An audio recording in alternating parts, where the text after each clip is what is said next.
FulgurVentures is, I guess, probably one of the older funds that was originally specialized on the Bitcoin and Lightning Network ecosystem solely before we started to expand into adjacent ecosystems such as the Liquid Network and RGB, like one of the platforms to issue assets on Bitcoin. And originally we were focusing on working with the most like early stage startups that you can find, striving to be like one of the first investors, writing small checks of like 50,000 to about like 200,000 US dollars, together with other investors in like pretty much what was like the first like round ever for a startup.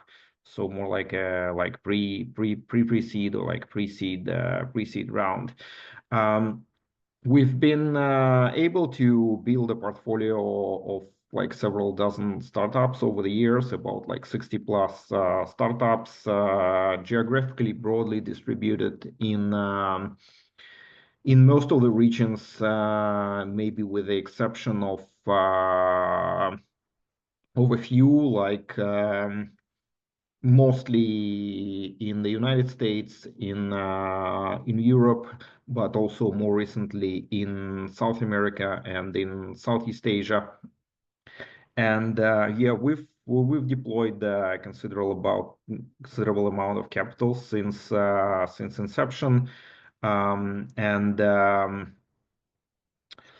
why we have been focusing on Bitcoin and Lightning Network space in particular can be best described by something like a book which is called 0 to 1, which was co-authored by Peter Thiel.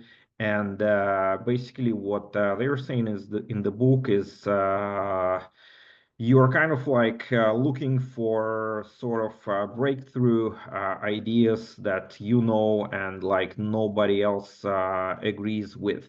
And I guess that's what kind of like naturally we opted to do in 2018, 2019, when we became one of the first investors focused on the Bitcoin space in particular. And I've read this book a couple of times, and I highly recommend this book and the other book about Peter Thiel as well. That's called the Contrarian.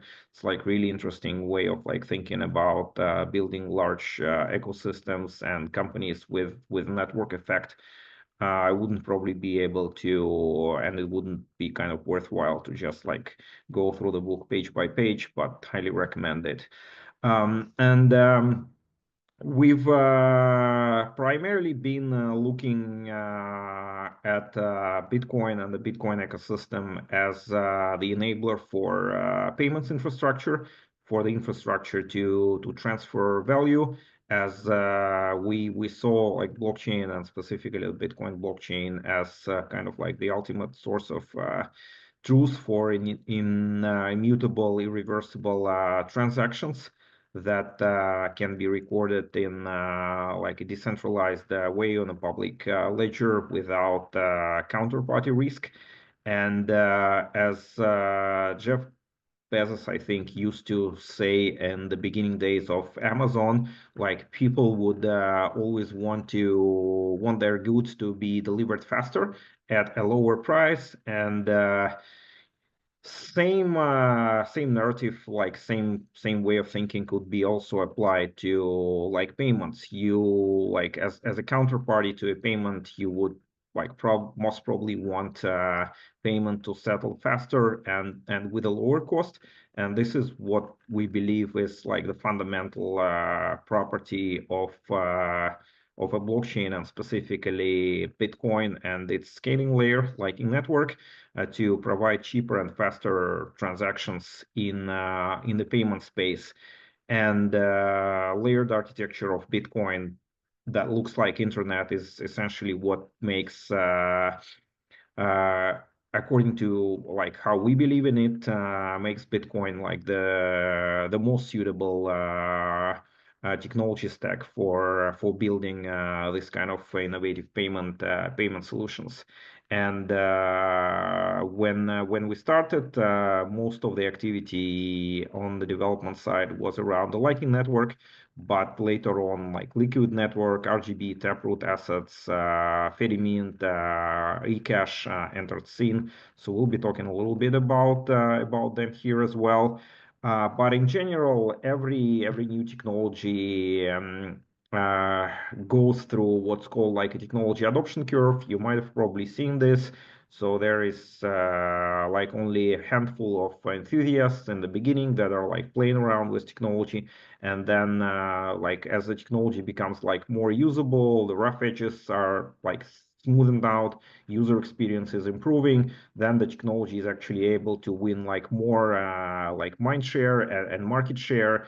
And this is also when kind of different competitive technologies are uh, being identified, and like the winning technology actually emerges. And we do believe in like Bitcoin technology stack as kind of like the best possible winning candidate to win in the payments and in store and settlement of value, because of the network effects that it has been creating, and because of the regulatory status of Bitcoin as an asset, and yeah, and because of the current rate of adoption of Bitcoin. So we believe that that's kind of like the most possible winning candidate for settlement of value, be it like payments, micropayments, cross-border payments, and also settlement of value in tokenized form, such as tokenized assets.